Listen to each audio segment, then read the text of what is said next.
News ఏపీకి మొంతా తుపాను ముప్పు ముంచుకొస్తోంది. బంగాళాఖాతంలో ఏర్పడిన అల్పపీడనం వాయుగుండంగా బలపడింది. సోమవారం ఉదయానికి తుపానుగా బలపడనుంది. ఇది ఎల్లుండి సాయంత్రం లేదా రాత్రికి మచిలీపట్నం, కళింగపట్నం మధ్య కాకినాడ వద్ద తీరం దాటుతుందని ఐఎండీ తెలిపింది. ఇప్పటికే సముద్రం అల్లకల్లోలంగా మారింది.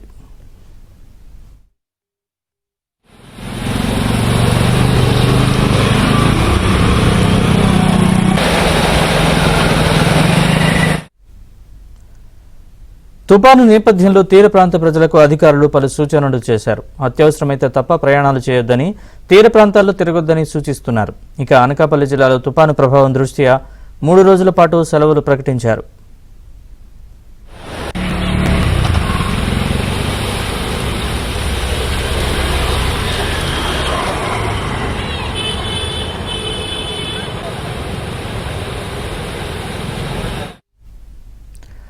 తుఫాన్ నేపథ్యంలో ఏపీ ప్రభుత్వం అప్రమత్తమైంది. అధికారులతో హోంమంత్రి అనిత సమీక్ష నిర్వహించారు. అన్ని శాఖల అధికారులు అప్రమత్తంగా ఉండాలన్నారు.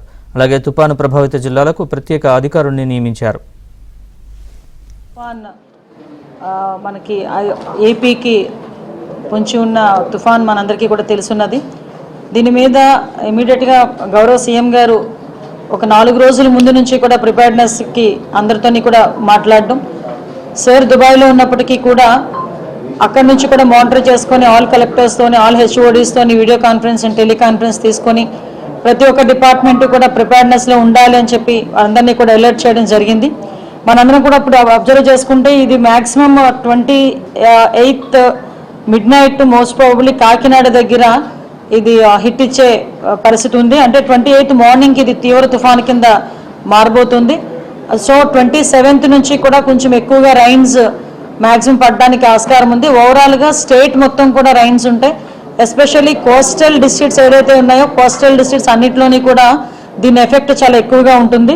కాబట్టి ఇది ఇంచుమించుగా ఒక 100 kmph అంటే గాలి అంటే విండ్ కూడా ఇంచుమించుగా 100 kmphతో రావటం జరుగుతుందండి.